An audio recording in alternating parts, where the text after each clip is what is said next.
In broad daylight, high school students, both boys and girls, are doing this in the classroom. Kuz refuses to let go of the beautiful girl's foot. He ignores Elisa's struggles and puts socks on her himself. Elisa gasps softly. She verbally refuses, but her body tells the truth. Unexpectedly, as he pulls up the sock, Kuze touches Elisa's thigh. "Did you do that on purpose?" Elisa instinctively kicks him, but exposes her underwear due to the excessive movement and flees from Kuz. Elisa, the school beauty, attracts attention from classmates on her way to school daily.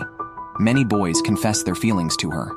Today, a presumptuous sophomore approached her, saying he had heard about her from his sister and wanted to meet her. He invited her to lunch, but Elisa flatly refused, stating, "I'm not interested in you," and kindly pointed out that his necklace violated the school dress code. The sophomore couldn't believe a junior girl would reject him, sparking discussions among other students about Elisa's high standards for a boyfriend. Meanwhile, Elisa's ideal boyfriend is actually sleeping soundly. She kicks Kuze's desk, annoyed that he might have stayed up late watching anime. Kuze admits he did watch anime but also spent 2 hours discussing it on the phone. Elisa calls him a fool. Seeing him yawn, she quietly says in Russian, "So cute," which he misunderstands as an insult. Unbeknownst to her, Kuze understands Russian but doesn't reveal this. Since he forgot his chemistry book, he shares Elisa's during class but ends up dozing off and failing to answer when called upon. He seeks help from Elisa, who points him to the textbook. Kuze answers copper, which is incorrect. Elisa then stands and gives the correct answer, while the teacher reprimands Kuze to pay attention. Afterward, Kuze angrily confronts Elisa, who once again secretly praises him in Russian and scolds him in Japanese, causing him inner turmoil and amusement for Elisa. Kuze's knowledge of Russian dates back to his childhood, when he played with a Russian girl living near his grandfather's house. He never imagined that he would meet a mysterious Russian girl like Elisa, who uses Russian to playfully cover her embarrassment. Kuze realizes that revealing his knowledge of Russian might embarrass Elisa profoundly, so he chooses to keep it a secret. Then, he pulls out his phone to try his luck in a mobile game, hoping for an SSR Tsukuyomi. The next second, Elisa snatched the phone away. Surprisingly, she indeed pulled Tsukuyomi from the game. Although Tsukuyomi is the moon god in Japanese mythology, he appears with silver hair. Kuze told her not to mind these details. After taking back his phone, he started fawning over the character. Elisa got a bit angry and exclaimed in Russian, "I also have silver hair, you playboy." Kuze immediately perked up and heard Elisa explain that she only called him a gaming nerd. Unsatisfied, Kuze argued that if a non-spending player like him is a nerd, then what are those who spend a lot and still fail to get good cards? By lunchtime, Kuze went to the cafeteria with 2 close friends. They had just started eating when Elisa arrived, instantly drawing everyone's attention. She was accompanied by Maria from the Student Council's accounting and Yuki from public relations. Kuze's friends couldn't help but discuss the beautiful sisters, especially noting that Maria seemed to have a boyfriend as she had rejected other boys. Kuze mercilessly teased his friend, saying even if she were single, he'd stand no chance. One friend, feeling slighted, retorted that Kuze was just leveraging his good relationship with Princess Elisa. Kuze felt indifferent since Elisa always teased him, while the bald friend daydreamed about Yuki instead. Another friend pointed out that Yuki had rejected more boys than Maria. Just then, Yuki and Kuze made eye contact, and she came over, ordering the same Mapo tofu ramen as Kuze. They chatted casually about the spiciness, clearly knowing each other well. Elisa was annoyed, only then realizing that Kuze and Yuki had been childhood friends since kindergarten. Even though Yuki wanted to befriend Elisa, who was rather tsundere, she remarked that being friends with her wouldn't be fun. The topic was too exclusive for Kuze's friends, who wisely chose to leave. Once they did, Yuki moved closer to Kuze to ask if he had considered joining the student council, which he immediately declined. Yuki felt it was a shame since Kuze had been the vice president, and she the president back in junior high. Yuki's familiarity with Kuze irritated Elisa, who moodily drank down her red bean soup. However, Yuki wasn't in the same class as them. In the end, only Kuze and Elisa were left. Elisa, still displaying her tsundere nature, expressed surprise that Kuze even had female friends. Kuze, slightly taken aback, pointed at Elisa and asked, "Aren't you my female friend?" His comment instantly made Elisa's heart bloom. Unfortunately, Kuze still can't forget his childhood playmate, the little girl who taught him Russian. They used to sit together in the park watching the sunset, but Kuze would often shift his gaze to her. When they parted in the evening, the girl even kissed Kuz. Waking from this dream, Kuz felt a sense of loss. Initially, he had learned Russian seriously just to speak with her, yet now he couldn't even remember her name. The next morning, Kuz arrived at the classroom early as he and Alisa were on duty. Before Alisa arrived, he had already cleaned up the classroom. Alisa was thankful, though she wouldn't say it. Kuzi soon noticed the dirt on Alisa's socks, splashed by a truck. Fortunately, Alisa had brought an extra pair. She didn't rush to change them, but asked Kuze if he really didn't plan to join the student council. Kuze still said no. Alisa then started to take off her socks in front of him, and Kuze quickly turned away, embarrassed. Noticing his reaction, Alisa gave a devilish smile and asked Kuze to fetch her socks, quickly shaking her foot to hurry him. Reluctantly, Kuze brought them to her. Unexpectedly, Alisa took advantage of the situation and insisted he help her put them on, claiming it was his reward for fetching her socks. She whispered something in Russian. "It's also a reward for myself." Kuze couldn't refuse and wondered why Alisa would use Russian to cover her embarrassment. Perhaps she was a perfectionist who had built up too much pressure trying to become her ideal self and used this as a way to relieve stress. However, Alisa's dishonesty was somewhat irritating to Kuze.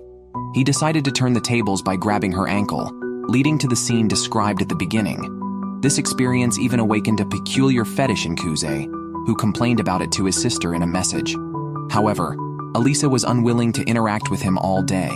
When Kuze caught up, she called him a foot fetish pervert in Russian.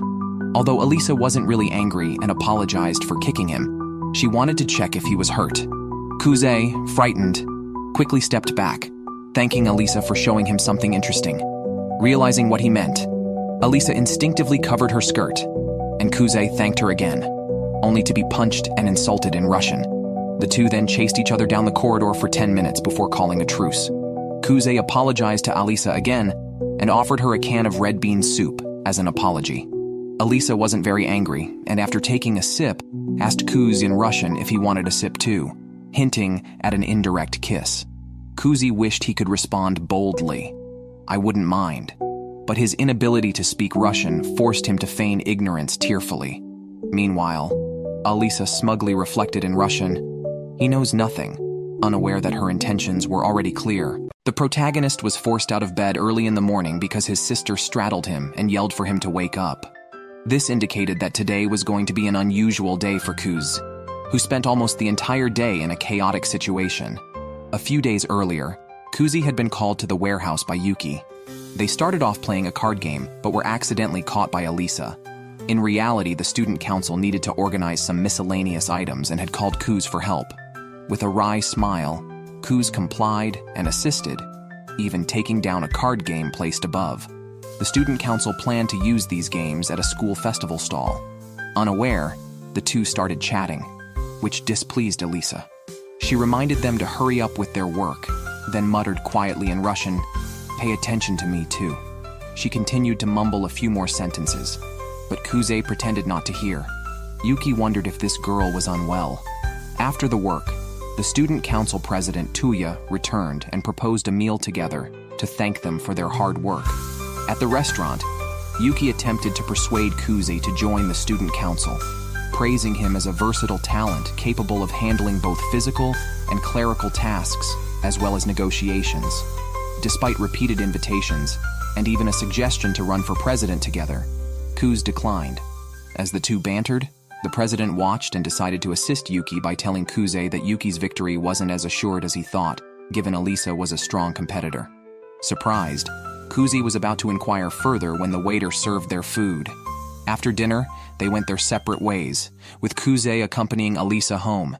He took the opportunity to ask why she wanted to be president, but Alisa did not respond. Upon returning home, Kuze found Yuki, who he had just parted with, lying on the sofa reading a shoujo manga. She speculated that the handsome mystery guy walking with the female protagonist was probably her brother or cousin, wondering why the male lead was oblivious. Kuze was exasperated, attributing it to people like her who, despite being siblings, claimed to be childhood friends in school. As Yuki read on, It turned out the mystery guy was indeed the protagonist's brother, but then they started kissing. Surprised, Kuzi questioned if the manga was something like Fate's Sky, but Yuki declared it a masterpiece, adamant that it wasn't weird for siblings to be close. Kuzi disagreed, thinking they couldn't be siblings, leading Yuki to scold him for not understanding, hinting at her own feelings for her brother. The next morning, Yuki indeed woke her brother up in a special way, teasing him and playfully asking if he would react. Kuzi, feeling numb, reluctantly got up and then went out on a date with his sister. They first watched a movie and then visited a clothing store in the mall. Kuzi was shocked by the prices. A single piece of clothing cost 15,000 yen. While they were looking at clothes, Kuzi caught a glimpse of something silver out of the corner of his eye. Yuki told him it was not an illusion, as she had seen it too. Alisa was sneakily hiding behind them, watching the two being affectionate. Yuki had noticed Alisa from the beginning. While Kuzi was still figuring out what to do, Yuki had already gone up to greet her. Kuzi had no choice but to follow suit, making Alisa the awkward one. After exchanging greetings, Yuki warmly invited Alisa to join them for lunch. Kuzi had a bad feeling about this. His mischievous sister might be planning to take Alisa to that restaurant. Listening to the two discussing topics he couldn't join in, Alisa felt very uncomfortable. When Yuki asked her if she could handle spicy food, thinking of her usual curry consumption, she confidently said it was no problem, despite Kuzi's kind warning that the spiciness of this restaurant was extraordinary. Still, Alisa insisted on going with them. Upon reaching the restaurant, Alisa was stunned. This is a ramen shop. The sign also had the word hell on it. But since they were there, Alisa followed them inside. Kuzi and Yuki were clearly regulars, as they knew the menu well. Yuki kindly explained it to Alisa, and all three ordered the least spicy option. While waiting for their food, Alisa commented on Yuki's more masculine outfit that day. Yuki chuckled, saying she wanted to change her style for the weekend, and had even lain in bed with Kuzi that morning. Kuzi spat out his water in shock, surprising the other patrons. But Yuki, seemingly unaware, continued her bold statements, saying she wanted to try different clothes and had borrowed a shirt from Kuzi. Alisa immediately questioned Kuzi about it, and the more he explained, the worse it sounded, saying Yuki had run into his house and climbed into his bed without permission. Did Alisa believe him? Fortunately, the ramen arrived just in time to save Kuzi. You call this mild? Alisa didn't want to appear weak and took a big spoonful. Despite being overwhelmed by the spiciness, she insisted it was delicious, then muttered in Russian about how painful it was, crying as she ate. Kuzi told her not to force herself. Listening to Alisa's Russian confessions was truly hard to watch, yet Yuki kept provoking her to try the demon's tears for an extra kick of spiciness. Even Kuzi thought this was too much, knowing his sister was doing it on purpose. He kindly advised Alisa not to add it, but she didn't listen. Unexpectedly, a single drop proved to be a lethal dose, turning her face beet red. This also gave her the chance to spend time alone with Kuzi. Kuzi bought her an ice cream with 3 scoops. After one lick, Alisa felt energized. However, the mix of spicy and icy was quite a combination. Using this opportunity, Kuzi asked Alisa why she wanted to be the student council president. Alisa answered firmly, "If there's room for improvement, you should pursue it. Is there any need for a reason?" Although she hadn't found a vice president to run with, she didn't need one. If the rules required it, she would find a nominal vice president. After saying this, she whispered in Russian, "If you are willing to join me." Kuzi became even more conflicted. He recalled a girl who cried after losing an election in middle school, where he and Yuki had successfully campaigned together. Would Alisa end up crying too if she didn't seriously choose a vice president? Then, Alisa asked Kuzi to go shopping with her. Initially reluctant, Kuzi realized Alisa probably didn't have friends to shop with. With mixed feelings, he agreed. After all, they were good friends. However, his sudden change in attitude made Alisa think he pitied her, believing she couldn't win the student council presidency. Thinking this, she picked a bunch of clothes and went to change, determined to put on a fashion show for Kuzi. Before undressing, worried Kuzi might hear, she asked him to step away. Then she confidently began to change, first into a simple white dress. Before stepping out, she worried, "What if Kuzi's reaction is just lukewarm? I'll punch him." Then she posed as she walked out. Unexpectedly, Kuzi was so honest and complimentary, it threw Alisa off. She just returned to the dressing room, and Kuze was mortified. Both felt awkwardly in sync behind the curtain. Suddenly, Alya realized a serious issue. Is Kuze so practiced because he's been trained before? Images of Yuki flashed through her mind. Then she changed into a unisex outfit, and Kuze continued praising her.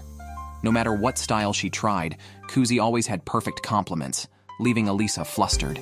Next, she tried on a camisole and miniskirt, only to pull back the curtain and see Yuki outside. Embarrassed, she quickly closed the curtain. Why can't I just disappear? She thought. Her face remained blank all the way home. When Kuze and Yuki got off at the same station, Alya snapped out of her daze. Oh no, they'll think I'm indecent. Then she realized another serious issue. Why are those two getting off at the same station? As soon as Alya got home, her sister Maria warmly hugged her and kissed her cheek. However, Maria quickly noticed that Alya seemed in a bad mood and asked if something had happened.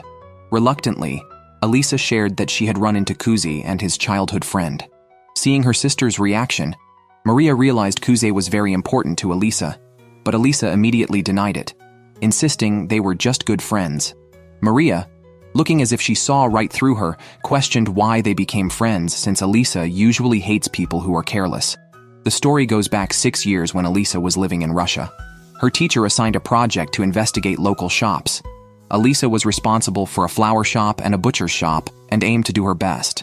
While she completed her tasks passionately, her group members did nothing, thinking there was still a week left. Frustrated by their lazy attitude, they ended up arguing when they saw how well done her notes were. The project couldn't succeed on Alya's effort alone, and another group won the prize. Despite her hard work, Alya received no reward, felt unfairly treated, and blamed her group members for not being as serious as her. Since then, she stopped expecting anything from others, believing no one would ever be as dedicated as her. So she decided to do things on her own.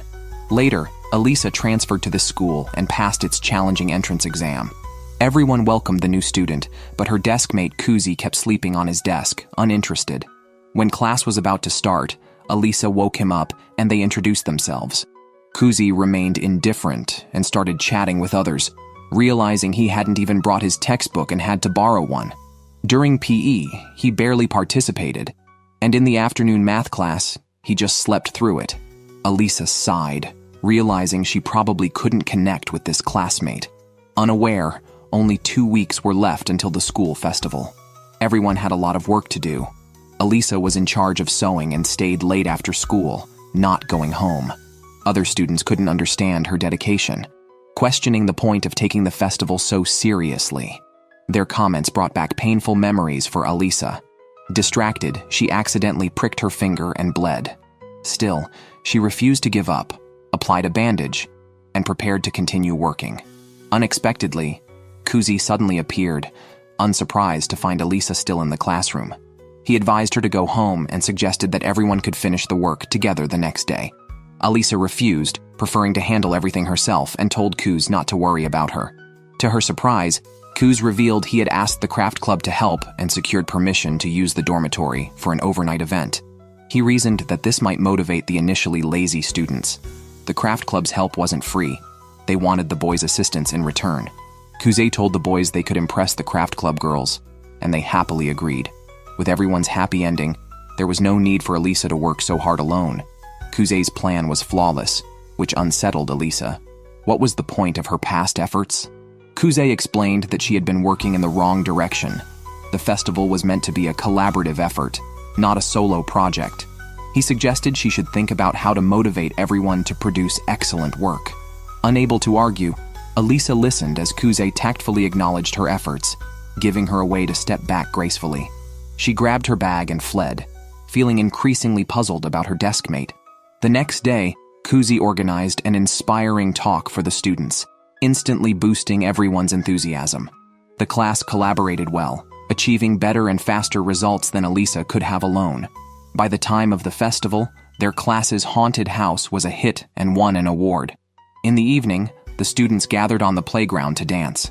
Alya did not join them, but met Kuze and sat down beside him. Alya didn't stay away from dancing because no one invited her. She simply wasn't interested. Kuze couldn't help but laugh at her aloof demeanor, likening her to a lonely princess, a nickname given by other students. Alya didn't like the nickname, not the lonely part, but being called a princess, as if she were a fairy tale princess unaware of worldly hardships. Despite her natural beauty and talent, Alya never wanted to coast on these advantages. Being called such seemed to deny all her efforts. Kuze promised never to call her that again. On the matter of the school festival, Alya acknowledged she owed Kuze thanks. Had she acted as before, she couldn't have enjoyed herself so much.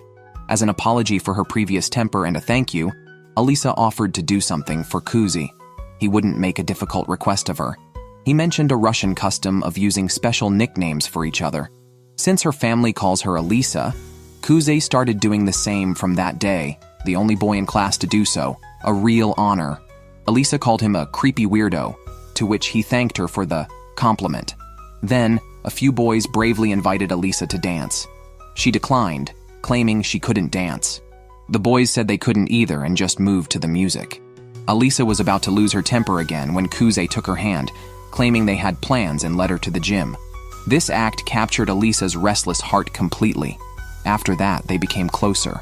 Although Alya still found Kuze's lazy attitude annoying. Maria, however, was sure from her sister's stories that Alya liked Kuze, and moving from friends to lovers was a classic plot, just like her and Masachika. Maria, looking at a photo in a necklace, remarked how familiar the hairstyle looked. It was Kuze as a child. Maria couldn't stop talking about Masachika, recalling how Kuze had saved her from a dog attack, while Alya couldn't stand her sister's love-struck antics. The next day, Kuze went to fill in for Yuki at the student council. Maria was also there. Her task for the day was to accompany Maria on a shopping trip. The gentle senior Maria made Kuze feel embarrassed to act silly. Maria even held his hand, saying that a friend of Alya's is a friend of hers. But as she looked directly at Kuze, she felt he looked familiar and asked his full name. Hearing Kuze Masachika, Maria froze. When she snapped back to reality, she quickly let go of his hand, explaining she was just realizing he was Alya's friend. Then turning around, she said in Russian, "Let's go," which Kuze understood but still asked her to repeat in Japanese. At the mall, Maria wanted to buy every quirky item she saw and was instantly distracted by a plush toy. She thought the small cat plush looked a lot like Alya and suggested picking plush toys representing student council members for the office. Kuze thought it inappropriate, but admitted a lion plush looked a lot like the president. Eventually, Alya decided to buy the cat plush for herself. After shopping, Kuze couldn't help but think Maria was too casual, which must be hard on Alya. Then they went to another store, where Kuze volunteered to carry the plush toys, and Maria handed him the Alya cat. She wanted to take a photo, but Kuze firmly refused, and they reluctantly went to buy tea. Kuze didn't comment much on the tea, thinking Yuki, who was raised by his mother, would have suggestions at such times. Kuze and Yuki's parents were divorced. Kuze lived with his father and Yuki with her mother. Remembering the past made Kuze feel down, but Maria comforted him by touching his cheek and head, which calmed him until the tea she was holding burned him. Chaos ensued, and all the while, the Alya cat watched them quietly. Kuze and Maria returned from shopping, and upon seeing the doll in Maria's hands, the president was not surprised, but firmly prohibited her from keeping the doll in the student council office. He then invited Kuze to join the student council again, which Kuze declined, curious why even the president wanted him. Although he had been a vice president in junior high, that experience made him realize he was not suited for the role, as he had no grand ambitions for seeking the position. The president, however, had a different motivation: to impress a girl he liked. In junior high, the president was overweight, not good in sports or academics, but he fell in love with the school beauty, who is now his girlfriend and vice president, Chisaki. To be worthy of her, he worked hard to improve himself, and ultimately became the student council president. Maria chimed in, saying that as long as one achieves results, the motives don't matter. Otherwise, only saints could be politicians. Despite claiming he was unsuitable, Kuze had achieved great results as vice president with the current president, Yuki, which proved his capability. The student council members were eager for him to join, and this time, Kuze agreed to consider it. It was then noticed that Alya was not in the office. The president explained that she was mediating a dispute between the baseball and soccer clubs. The baseball club needed the field for an inter-school competition, while the soccer club needed it for regional preliminaries. Both clubs were unwilling to yield, and scouts were visiting to poach players from the baseball team. Normally, the vice president handled such issues, but she was occupied today, so Alisa was sent instead. Concerned, Kuze decided to check on the situation. At that moment, Alisa was indeed having a hard time. The baseball and soccer clubs were arguing again. She suggested using a nearby riverbank as an alternative practice field, but both sides preferred the conditions of the sports field. The captains of both teams remained silent, and no one listened to Alisa, leaving her feeling helpless. She had resolved not to expect anything from others, and her pride led to no one willing to listen to her anymore. Feeling it was her karma, Alisa became even more upset and tears streamed down her face. Despite this, she couldn't help but ask for help in Russian. "Who will save me?" Just then, Kuze overheard her soft murmur. He walked in with a smile, immediately drawing everyone's attention. Introducing himself as the General Affairs Officer of the Student Council, Kuze hadn't planned to intervene. He stood at the door, realized no one was listening to Alisa, and considered it a lesson, but hearing her plea changed his mind. He couldn't bear it and quietly responded in Russian, "I know." He then stood by Alisa's side. Instead of asking the teams to discuss moving to the riverbank, he directly asked the baseball club to practice there. In return, he requested the larger soccer club to send people to support the baseball club. Both sides were initially dissatisfied, but Kuze focused on the soccer club's manager. The female manager courageously said her team could support the baseball club. Seeing girls willing to help, the previously unsatisfied baseball players changed their tune and agreed. The soccer club had no objections, and both sides were pleased. On the way back to the student council office, Alisa couldn't help but ask Kuze why he proposed such a solution, as if he knew the female manager would agree to help. She was a bit jealous as she noticed Kuze had been watching the senior manager during the negotiation. Kuze explained that the soccer club's manager was dating the captain of the baseball club. This relationship had caused a stir before, and the baseball captain's silence was due to his awkward position of not wanting to trouble his girlfriend, yet needing to maintain professional integrity. The manager also felt the soccer club was being unreasonable, so Kuze took the opportunity to make the proposal. The baseball club had cute girls to support their practice, while the soccer club could have the field to themselves. It was a win-win situation. The relationship between the senior boy and girl wasn't affected. Then they met the president, who wasn't surprised at all that Kuze stepped in to help. It all seemed to be part of his plan. Kuze was well aware of this. He sighed resignedly and gave the president a firm response. He finally agreed to join the student council, was immediately taken by the president to the office to write his application, and then left with Alisa.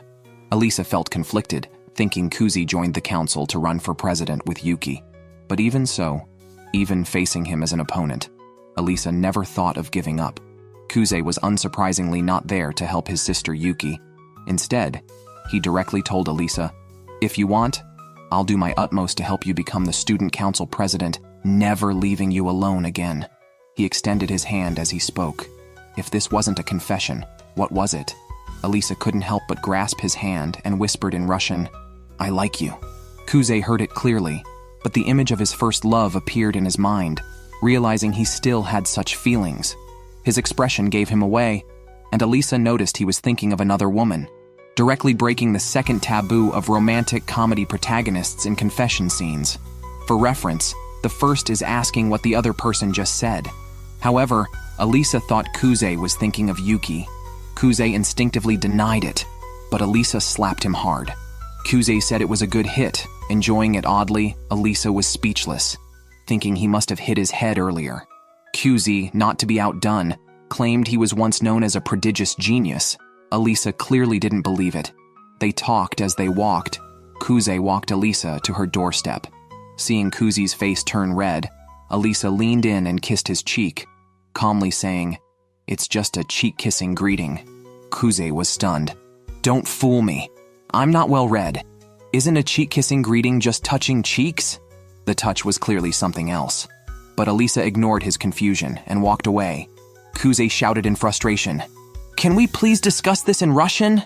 Alisa wasn't as composed as she appeared, beginning to regret her impulsive words. She questioned herself. "Do I like Kuze? No, It must have been the heat of the moment. Moreover, even if she did like Kuze, she had more important things to focus on, like becoming the student council president. Above all, she feared rejection from Kuze could ruin everything. While ruminating in bed, Alya heard her sister Maria return. Maria immediately shared her wonderful encounter of the day and gave Alya a cat that resembled her. She even mentioned she could understand why Alya might like Kuze. Alya instinctively denied it, but Maria advised her, "If you do like him, it's better to tell him sooner rather than later. Otherwise, someone else might sweep him away." Kuze finally saw the light. On the way back, he was conflicted about Alya's words and that kiss. Wasn't her occasional shyness in Russian just a game? However, he immediately denied this thought and kept hypnotizing himself not to worry about such uncertain and vague feelings. Meanwhile, he remembered the fights his parents had when he was young. Eventually, he dumped all responsibilities on his sister and escaped from home. When he got home, he ran into his sister who was walking by. Yuki immediately accused him of being a pervert, but Kuze pointed out that she must have timed her appearance to his arrival. Yuki's actions were just because they had never experienced the lucky pervert scenario of bumping into each other changing, despite living together for so long. She did it on a whim and asked Kuze if he enjoyed it. Kuze replied that if everything was revealed, it would turn him off. The allure lies in the mystery. After their banter, Yuki asked about Kuze joining the student council. Kuze told her he decided to help Alya become the president. Yuki was shocked and exclaimed, "Alya took you from me." She joked that her own C-cup wasn't enough compared to Alya's E-cup. Yuki then began to seduce Kuze, claiming he took her virginity back in elementary school during a game of tag, which Kuze had no memory of. Despite her severe asthma back then, Yuki now claimed she was completely healthy and begged him to comb her hair. Kuze felt guilty for not helping his sister but joined the student council instead. She didn't mind, saying he loved her the most anyway. Before leaving, she told Kuze that if he ever got tired of Alya, he could always come back to her. However, once Yuki left the room, her expression changed. She realized Kuze had found someone to motivate him, and it wasn't her, but she vowed not to lose. The next morning, Yuki didn't ambush Kuze as usual, making him think he had hurt her feelings. But as soon as he got out of bed, a hand from under the bed grabbed his ankle. It was his mischievous sister, stuck and needing help to get out. Kuze pulled off the bedsheet and covered her with it, continuing their playful sibling rivalry. Kuze went to school as usual and greeted Alya. She thought he looked particularly handsome today, not realizing it was her own soft focus filter effect. Surprisingly, Kuze didn't fall asleep during the first class. Was he really trying to change for Alya? That's what she thought. During gym class, he made a stylish dunk and won the volleyball game. Meanwhile, Kuze got hit in the head by a volleyball and went outside to rest alone. Alya went to check on him and touched his forehead to feel his temperature, but it was an ineffective gesture. Additionally, because of her movements, Kuze couldn't take his eyes off her E-cup. Whether Alya did it on purpose or not, she started redoing her hair, revealing glimpses of her armpit, which nearly overwhelmed Kuze. After fixing her hair, they went to drink water, where Kuze saw another stimulating scene and had to cool himself down with cold water. Maria caught him with wet hair, covered his head with her towel, and helped him dry it. Through the gaps in the towel, Kuze could see Maria's chest moving, making his day feel like heaven. Maria's tenderness added to his delight, even making flattering comments when Kuze made self-deprecating remarks. Alya, noticing this, got jealous and reminded Kuze that they needed to head back. She also reminded her sister to get back to class. After they split up, Alya held Kuze's hand as they walked back. She then remembered to ask about his head and if he needed to ice it. Kuze realized Alya thought he had cooled his head because of the injury, and quickly assured her it was nothing, avoiding her touch and surprised by her gentleness.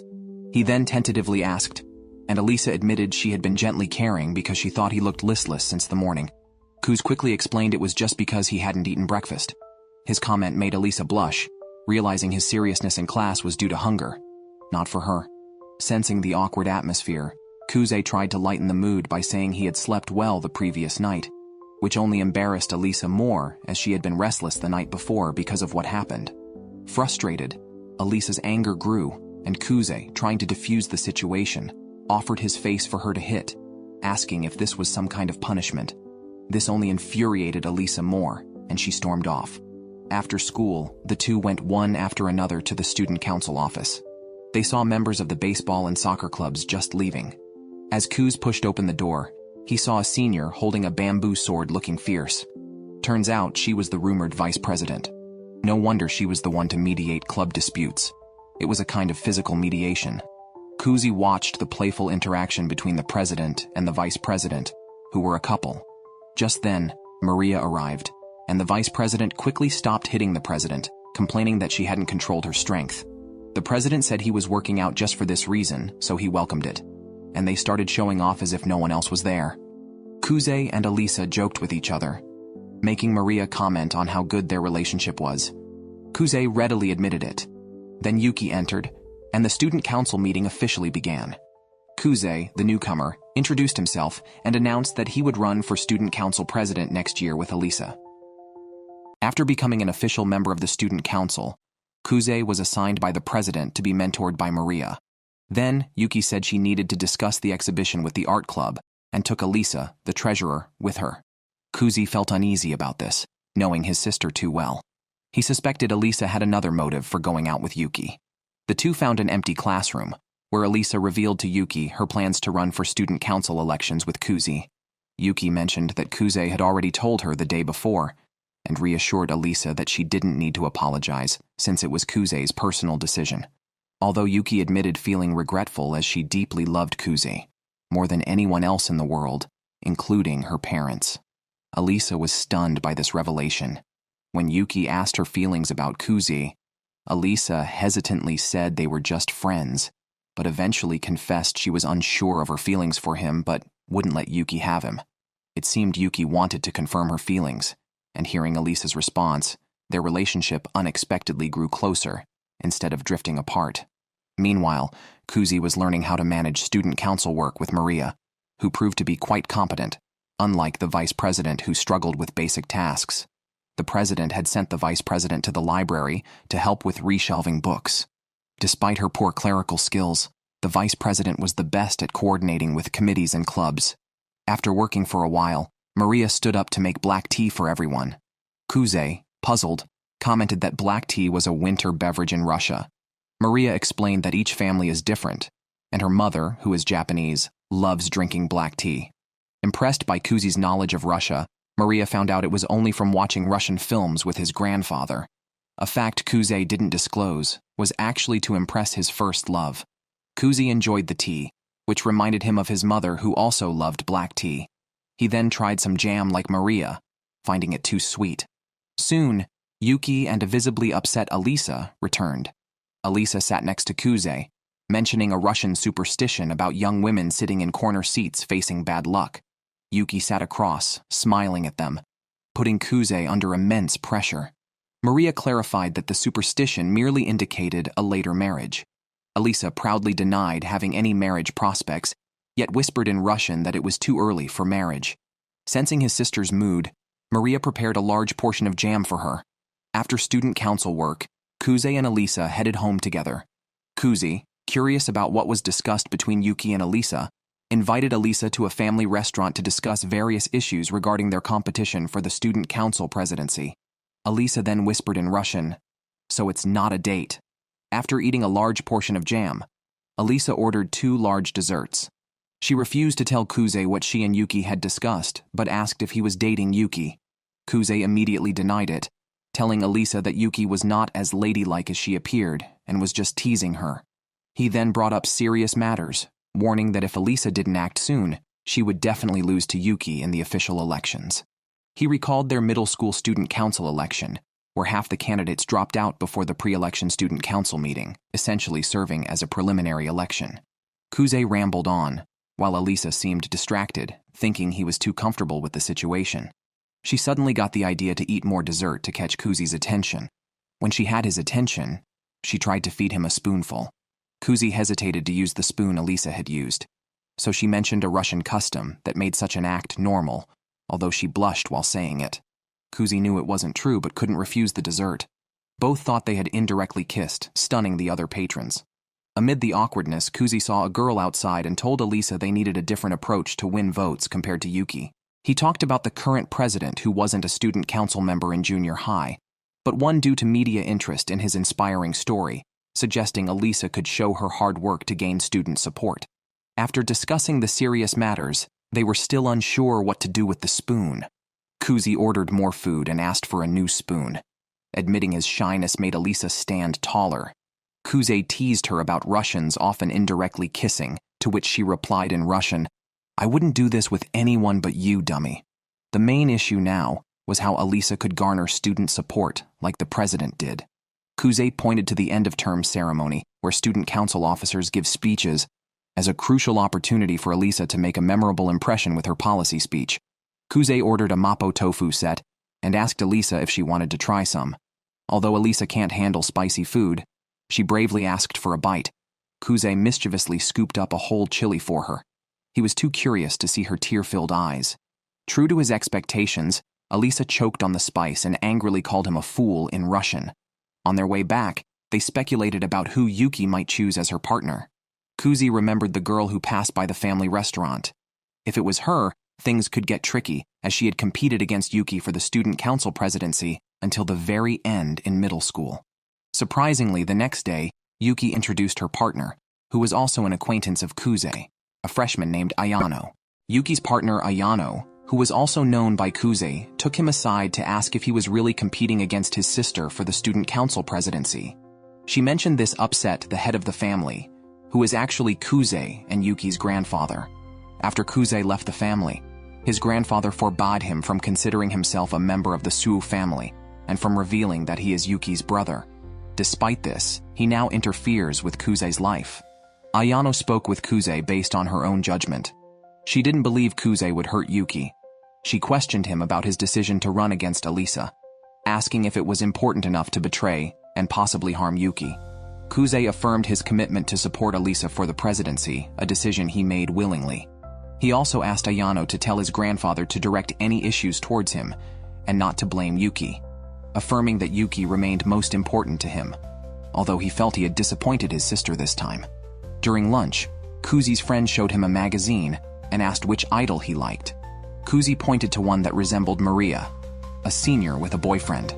Kuzi insisted he never viewed Maria in that way, just as Alisa arrived and insulted him in Russian, scolding him for bringing such a magazine into the classroom.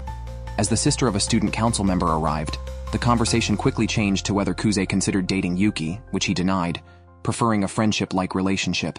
Alisa reflected on this, leading Kuzi to blush, but think of another girl who smiled beautifully. The conversation made Alisa feel left out, but she reassured herself in Russian that having friends was enough. Meanwhile, Ayano reported her conversation with Kuzi to Yuki, who was moved by her brother's sincerity.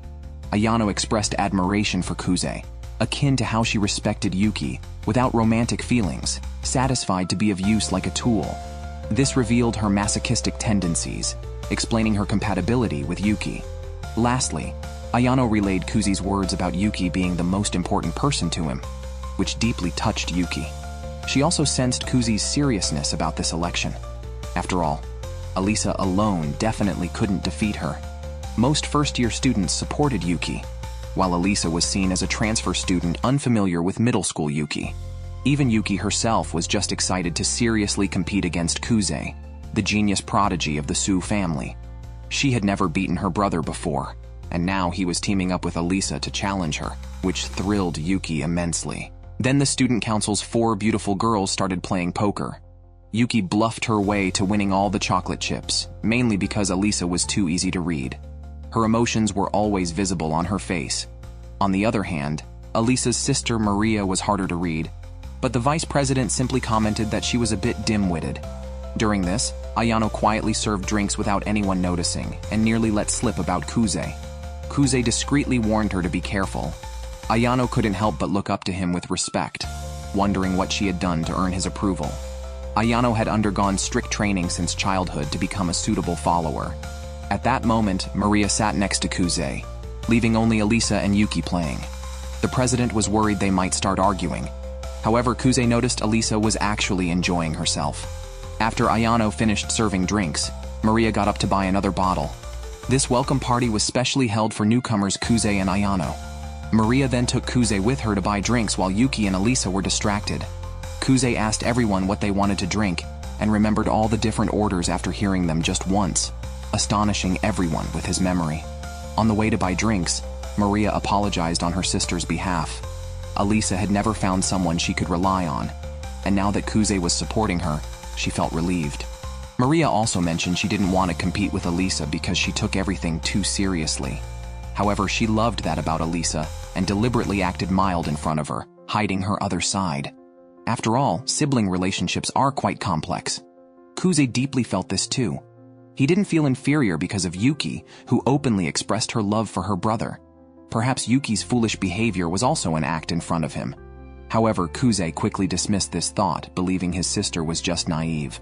Maria also noticed that Kuze was hiding his serious side, but Kuze said he was just cherishing himself and wanted to live easily without depending on anyone.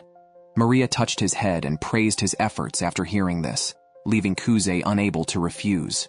Her maternal glow was overwhelming, making him let down his guard every time he faced Maria.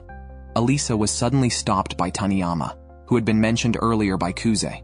Taniyama got straight to the point, wanting to talk to Alya about her decision to run for president with Kuze. After Alya confirmed, Taniyama criticized her actions as disgraceful and embarrassing. Taniyama accused her of insulting people right off the bat, revealing herself as a fan of Kuze and Yuki together, upset that Alya was taking Yuki's intended partner, deliberately causing trouble. Alya was speechless. Taniyama publicly slandered her, claiming she used dirty tricks to win Kuze over, and called Kuze a weakling, suggesting her actions were just to upset Yuki. Just then, Kuze happened to pass by and rushed to Alya's side, explaining to Taniyama that he had willingly chosen to partner with Alya. Taniyama then turned the accusations towards him, calling him a weakling. Kuze wasn't bothered by the label, but couldn't tolerate the insults towards Alya, demanding an apology from Taniyama. Taniyama refused to apologize and threatened to call a student council meeting to challenge Kuze, aiming to have him removed from the election and the council. Alya didn't understand why Taniyama harbored such malice towards them, but stated she was the main target. Taniyama mocked her as a mere figurehead candidate. An angry Alya stepped in front of Kuze and declared, "If you want to take down Kuze, you'll have to go through me." Kuze and Alya accepted Taniyama's challenge. The topic set by Taniyama for the student council was about introducing a teacher review process for joining the council.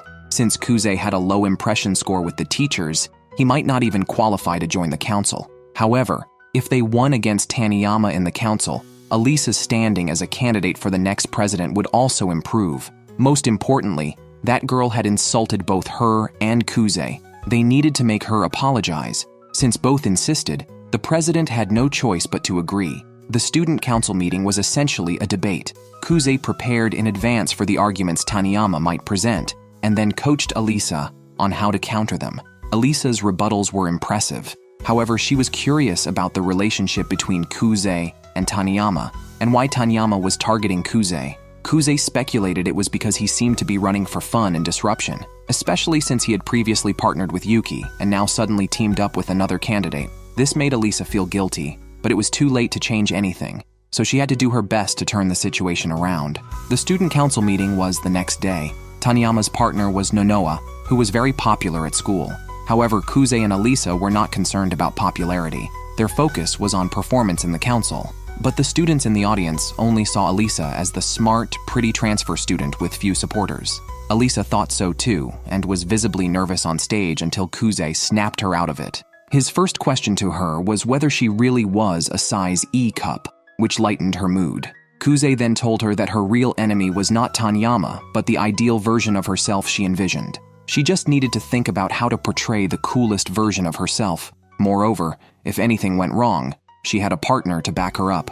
Hearing Kuze's words, Alya felt somewhat relieved. The council meeting started quickly. As the initiator, Taniyama naturally went first to present his argument. Currently, the student council officers are selected by the president and vice president, meaning anyone with the desire can join the council. This could suggest favoritism. Taniyama had conducted a survey among former council officers and identified some issues. He argued that only truly elected, exemplary students should join the council. Otherwise, selecting irresponsible students as officers could undermine their peers' respect. Taniyama transformed the uninterested students in the audience into stakeholders, making them empathize with his viewpoint. He concluded that teacher involvement in officer elections was essential. After his speech, thunderous applause erupted. Next, it was Alisa's turn to speak. The audience seemed convinced that the situation was irreversible, with most prepared to support Taniyama. However, Alya envisioned her ideal self and began speaking methodically.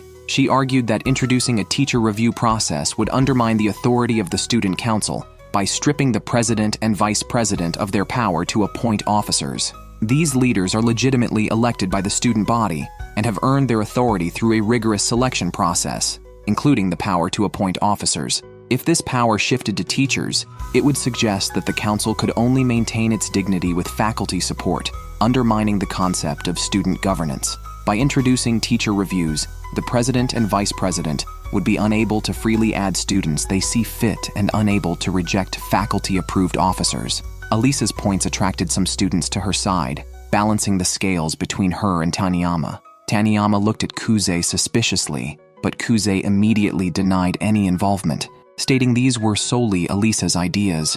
Taniyama raised his hand to speak, noting that in recent years, all students willing to join the student council became officers. To prevent a decline in quality, he argued that teacher oversight was necessary. The debate between the two became intense. Taniyama even started asking hypothetical questions, such as what to do if the president and vice president went rogue.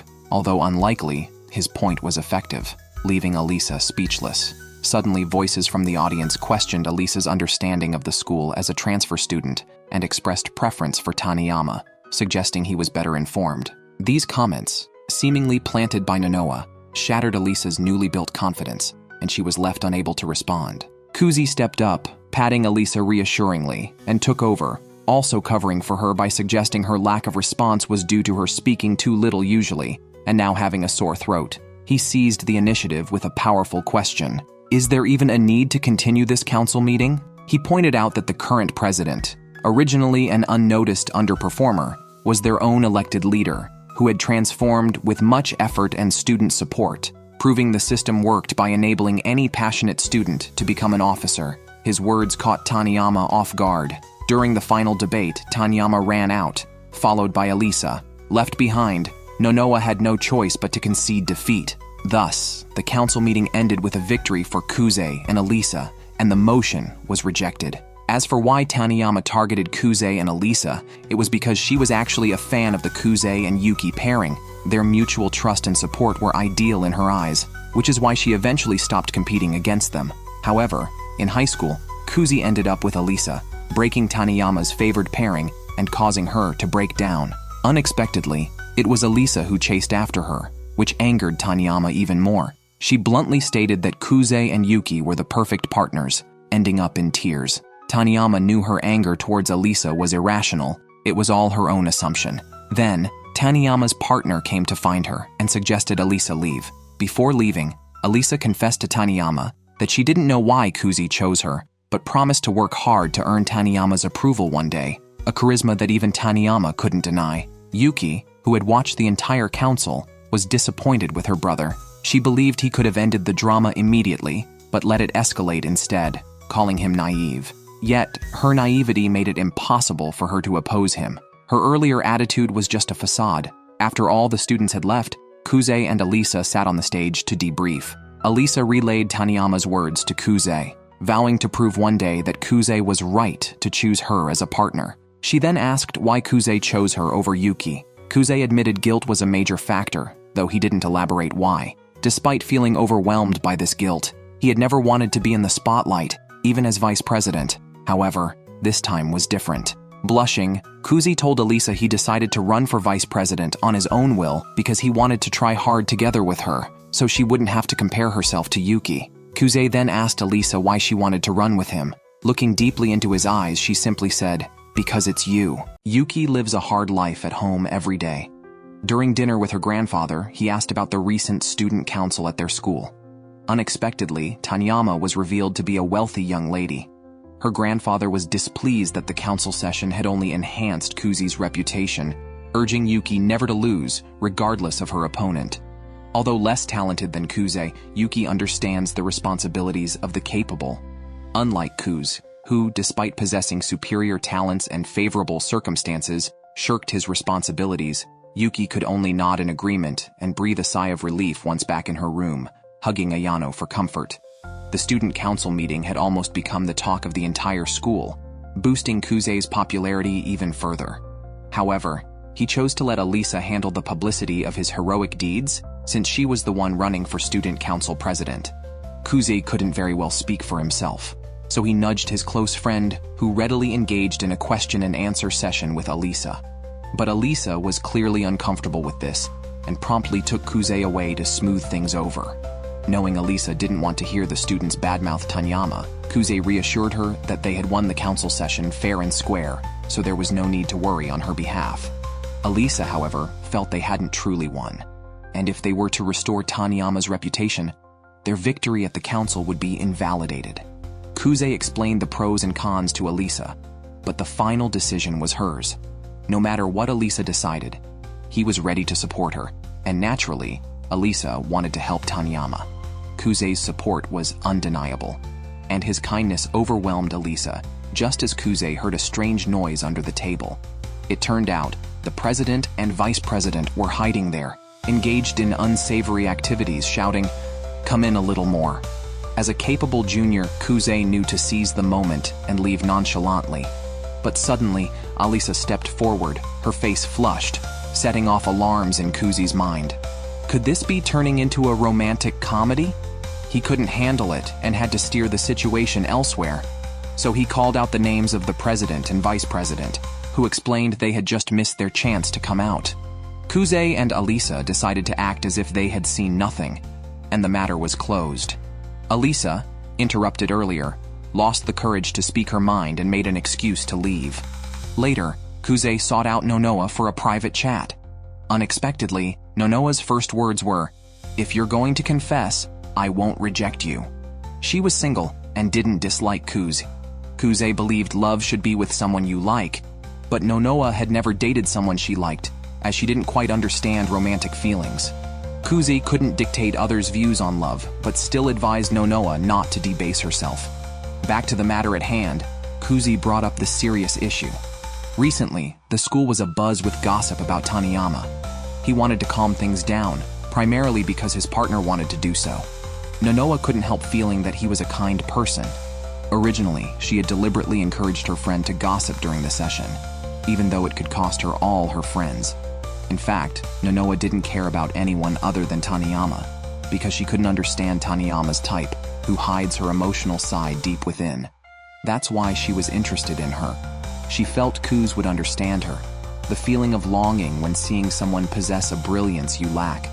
Both were awkward people who admired their straightforward and dazzling partners. So why not collaborate? Kuze's idea was about Taniyama running away during the session. He hoped Nonoa would make up a plausible reason and spread it as a rumor, even if it would cause controversy over their victory.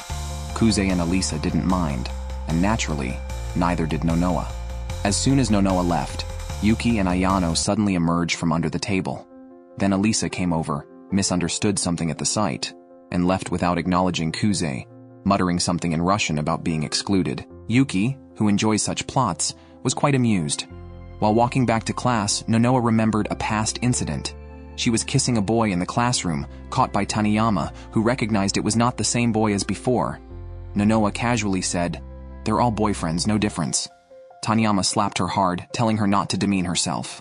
Touching her face, Nonoa thought, though she complained about Taniyama's harsh slap, she was smiling. Back in class, Nonoa started making up stories, telling classmates that Taniyama left the debate because of her. She had planted someone in the audience, discovered by Taniyama, who didn't want it exposed. This story quickly spread throughout the school. Kuze went back to explain to Alisa that he had just happened upon Yuki and Ayano.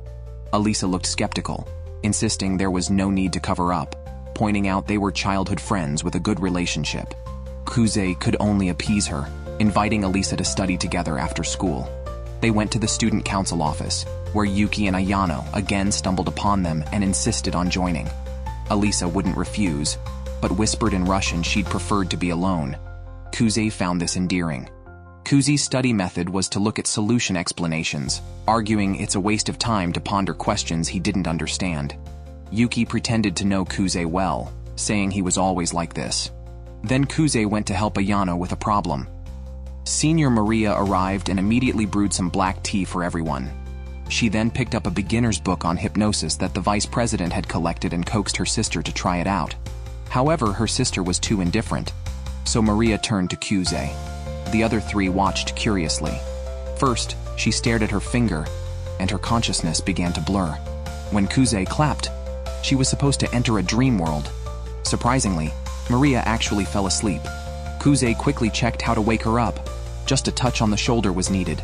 Sure enough, Maria woke up, but couldn't remember anything about falling asleep. Could hypnosis really work? Yuki suggested that Alisa should try it too. Alisa was skeptical, thinking her sister was just pretending, but she fell under the spell immediately, as did Maria. Yuki got excited, thinking they could now do whatever they wanted. Despite Kuze's objections, Yuki's first suggestion to the sisters was, "Your personalities will become more open and lose reason. Let yourselves be completely exposed." As soon as she finished speaking, both opened their eyes and walked towards Kuze. Eventually, Maria was hugging them from both sides, continuously touching Kuze and Alisa's heads. Who would have thought Maria, not Kuze, would end up in such a situation? Then, something even more shocking happened. Alisa, muttering how annoying this was, stood up and began to undress. Kuze was stunned, and Maria followed suit. Their student council office was on the verge of becoming a wild party. Kuze and Yuki quickly touched Alisa and Maria's shoulders to break the hypnosis, but this time it didn't work. Just then, the vice president returned, shocked at the scene. After hearing what happened, he physically snapped them out of it. This time, they finally came to their senses, realizing they were disheveled. The vice president approached Kuze, ready to help him reset his memory. Once a prodigy, Kuze now found his mind disturbed by mere cartoons, losing interest in studying. He even remarked that he seemed to have forgotten how to strive, but he needed to work hard to not let his partner, Alisa, down. Just as he thought of Alisa, she called him. It wasn't anything urgent, so Kuze teased her, asking if she just wanted to hear his voice. Unexpectedly, Alisa replied in Russian, "Is that not allowed?" She was just worried Kuze might struggle studying alone and wanted to check on his progress. Kuze admitted he lacked motivation, so Alisa proposed a bet. If Kuze ranked in the top 30 of their class in the upcoming exam, she would grant any wish of his. If not, he would have to fulfill one of her wishes. Imagining various scenarios, Kuze was explaining hastily when Alisa suddenly said "name" in Russian, confusing him. She hinted that it was a clue for him. Ignoring Kuze, Alisa made him feel a bit lonely, even though they shared the same birth year. Kuze remembered her birthday was November 7th, while his was April 9th, making him older. Alisa had mentioned her birthday only once in class when she transferred, and Kuze had remembered it ever since. After hanging up, Alisa acted a bit petulant, regretting she hadn't known Kuze's birthday earlier to celebrate it. After the exams, Kuze invited Alisa to discuss their graduation ceremony, but was actually curious why she stopped using Russian as a shield after their call. He directly asked why her attitude had changed, calling it partnerly concern. Alisa, reluctantly and tsundere-like, asked why Kuze hadn't invited her to his birthday party, but he hadn't thrown one. Realizing Alisa wanted to celebrate his birthday, she hastily mentioned a Russian custom. Not telling someone your birthday implies you no longer wish to be friends that year. Kuze responded with a fine, though he was skeptical. Still, he chose to indulge his partner. Despite being 3 months late, he wanted to get along well with Alisa and suggested a belated birthday party, which pleased her. On the day, Alisa dressed beautifully, turning heads on the street as they walked, which Kuze found unusual. Alisa was accustomed to it, as beautiful women often attract attention and chat attempts, which she usually deflects by speaking Russian, making it easier for people to back off. Kuze was relieved. He thought she would use sharp words and aggression to fend off the approach, but thankfully, the beautiful girl wasn't deceived by the crude pickup tactics. Alisa teased him, asking if he thought he was her boyfriend. Kuze went along with it, joking that boys often try to act like boyfriends on dates. Unbeknownst to him, it was Alisa's first date. Kuze mistakenly thought she meant it was their first date together. They then walked into a fancy restaurant Kuze had carefully chosen, only to find out Alisa had already visited it with her family. Once seated, they discussed serious matters, starting with the graduation ceremony's process. The candidate for president had to share their vision, followed by their partner explaining why they endorsed them. After each pair spoke, only the supported groups would receive applause, potentially leading to complete silence, which would be awkward. Kuze had assessed their chances. They couldn't beat Yuki, so the goal was to keep the gap small. They also aimed to go first, allowing them to set a benchmark, even if outdone by subsequent pairs. They wouldn't resort to underhanded tactics like undermining Yuki or Ayano's morale. As the meal was served, it also doubled as Kuze's belated birthday celebration. They toasted, and the venison was delicious. Alisa smiled genuinely at Kuze to thank him for his previous help, making him blush. The more he blushed, the more spirited Alisa became, staring at him and calling him cute in Japanese. She playfully fed him meat, wanting to see him flustered, but Kuze didn't let her have her way and ate it calmly, unaware that others were watching them. Alisa then casually ate from the same fork, leading Kuze to feel led by the nose all day. After the meal, Alisa gave Kuze a beautiful mug as a gift. To turn the tables, Kuze teased her, noting that mugs are usually bought in pairs by couples. Alisa admitted it was part of a set, with the other already in use at her home. She then challenged Kuze on what he would do if she said that, leaving him no choice but to admit defeat. He simply couldn't outdo her today. The student council was discussing the summer uniform. Maria made tea for everyone, and the president concluded that the school would likely adopt the new uniform after summer break. He planned to announce this at the graduation ceremony as a surprise. The project passed thanks in part to his girlfriend's help, leading the two to start publicly displaying their affection again. Maria brought everyone some black tea. Every time she made eye contact with Kuze, she felt uncomfortable, still holding a grudge from the last hypnosis incident. After the meeting, Kuze took the initiative to help his senior wash the cups and took the opportunity to apologize to Maria. However, since Maria had initiated it last time, she couldn't complain much. She only asked Kuze if he had done anything strange, and Kuze mentioned that she had just hugged him and patted Alisa's head. Hearing this, Maria was relieved but became tsundere immediately, embarrassed that Kuze had seen that part of her. Although she was angry, Kuze wasn't really nervous because an angry Maria was also quite cute. After washing the cups, Maria had to leave for a three-way meeting with her mom and teacher. Kuze then took the cups back alone, leaving only Yuki and Ayano in the clubroom. Yuki started to act spoiled with her brother. It had been a while since they had a private chat. Hearing how well her brother got along with Alisa made Yuki even more jealous. She lay on the table, throwing a tantrum and begging for her brother's affection. Kuze could only watch Yuki helplessly, then struck an embarrassed pose. However, their grandfather also arrived, and Kuze hurried out to meet him. His grandfather, dressed like he was from the mafia, was a stark contrast to other grandfathers. As they waited at the office door, Alisa and her mother came out. Seeing the Russian beauty, the grandfather got excited instantly. Kuze quickly intervened, explaining that he was someone who admired Russia a lot. Alisa's mother, having heard about Kuze, sized him up as if evaluating a son-in-law and mentioned that Alisa often spoke of him, making Kuze very pleased. Unnoticed, the old man had already taken Alisa's hand, asking if she would marry into their family. Alisa's mother was also curious about this. After they parted, Kuze met his mother and sister, but his mother unconsciously avoided his gaze. Actually, Kuze is truly a genius.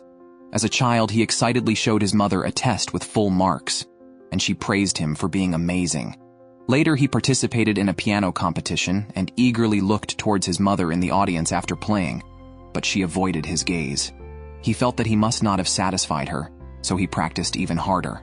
However, his mother eventually told him to stop playing. Kuze woke up from a dream to find he had caught a cold, and to his surprise, Alisa had come to visit him, thanks to his sister's efforts. Initially, Kuze didn't plan to let Alisa in, but she insisted on taking care of him, so he let her enter. It was Alisa's first visit to Kuze's house, and she appeared a bit nervous, even remarking softly in Russian about the masculine scent in the place. She brought ingredients to make borscht, but since authentic borscht takes 4 hours, Kuze opted for plain porridge instead. Alisa put on an apron, searched for the recipe online, and while looking, noticed the mug she had previously given to Kuze, which he had been using. Delighted, she soon served the prepared porridge. Seeing Alisa in an apron, Kuze couldn't help but give a thumbs up, praising her. The porridge was delicious. Curious about not seeing Kuzi's parents, Alya asked him, and he told her his father was at work and he had no mother, so she didn't ask further. After eating, Kuzi wanted to sleep, but Alya decided to stay in the living room. When Kuzi woke up at 8 p.m., he was surprised to find two beautiful maid girls. Ayano immediately ran over, saying it was her duty as a maid. Alya was unhappy since Ayano was actually Yuki's maid. The two girls jealously competed for Kuzi's attention, much to his delight.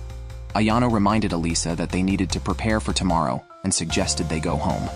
Alya left obediently. Kuzi was puzzled, wondering what was happening tomorrow. After Alya left, Ayano brought Kuzi the simmered borscht and made sure he took his medicine. She even wanted to personally wipe his body, but Kuzi refused and returned to bed. Ayano persisted, wanting to sing him a lullaby, but Kuzi had to order her to rest in Yuki's room. He slept until 11 a.m. the next day and woke up to noodles prepared by Ayano. Since it was already late, he decided to take another day off. Just as he was about to take his medicine, he sensed something was off and asked Ayano to show him the medicine box. Realizing that the medication could cause drowsiness due to his condition, he figured something was indeed happening in the last 2 days. The medicine was brought by Alya, who had purchased it following Yuki's advice. Although unsure of the details, Kuzi immediately prepared to go to school, but Ayano warned him it might already be too late. When he arrived at school out of breath, he heard people discussing Alya. Kuzi rushed into the classroom to ask Alya what had happened. Alya looked dejected and said she had failed. She explained that it all started yesterday morning when Yuki summoned her to the student council office, informed her of Kuzi's cold, gave her his address and medicine as she couldn't visit him, and asked her to be a guest on the school's midday broadcast to discuss a previous student council issue. Initially reluctant, Alya agreed after Yuki conceded that they wouldn't discuss the council issue. However, Yuki's demeanor suddenly changed, and she approached Alya with a dominating presence, casually making remarks that unsettled Alya and admitted she had taken advantage of Kuzi's sick leave to speak with her, aiming to use the opportunity to bring her down. Angered by Yuki's insinuations that she relied on Kuzi, Alya accepted the challenge and prepared several strategies. By the time of the broadcast after school today, Yuki suddenly apologized, acknowledging their friendship and regretting her previous manipulative challenge. Yuki confessed her distress over possibly losing Alya as a friend. Yuki also shared her personal stakes in winning the presidency. She needed to meet her family's expectations as a replacement for her deceased, exceptional brother who was the family's intended heir. This revelation disturbed Alya, undermining her planned tactics. When the broadcast began, Yuki spoke eloquently and composedly, whereas Alya's responses were disorganized. Afterward, Alya realized Yuki had intentionally disoriented her, and she nearly cried, but Kuzi interrupted to summarize the situation. Yuki's goal wasn't to dominate the broadcast, but to disrupt Alya's composure, marking just the beginning of their contest. Alya, recovering from her initial dismay, turned around to see Kuzi smiling just like Yuki, which surprisingly thrilled her. Seeing a different side of Kuzi, Alya blushed and murmured in Russian, appreciating his expression. During the broadcast, Yuki had asked Alya why she wanted to be the student council president. Alya hadn't answered then, realizing she was motivated by personal reasons unlike Yuki, who fought for her family, making her hesitate to voice her ambitions. Now she felt even more determined. Kuzi couldn't stand it anymore. Let her come to her senses. Even without a grand reason for running, her current performance can already win a lot of support. Kuzi knew that Alya was more sincere than anyone, so she shouldn't care about others' opinions. Just focus on what's ahead. I can assure you, she is no less than Yuki. Kuzi's heartfelt comfort finally made Alya laugh, making it feel like a confession of love, which embarrassed Kuzi so much that his face flushed.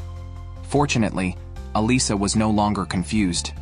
Even if Yuki carries her late brother's will, she cannot back down. Kuzi almost spat blood in shock. Just as he was about to explain, Nonoa and Taniyama walked in. Taniyama immediately apologized sincerely, and Alya no longer held their past actions against them. However, Taniyama couldn't accept their kindness, not wanting to twist the truth just to protect her own reputation. Thus, she wanted to declare her defeat at the graduation ceremony. But Kuzi couldn't just watch her do that, as it would waste all their efforts. Moreover, to respond to Elisa's sincerity, they could use another method. That is, for them to form an alliance and then completely defeat Yuki.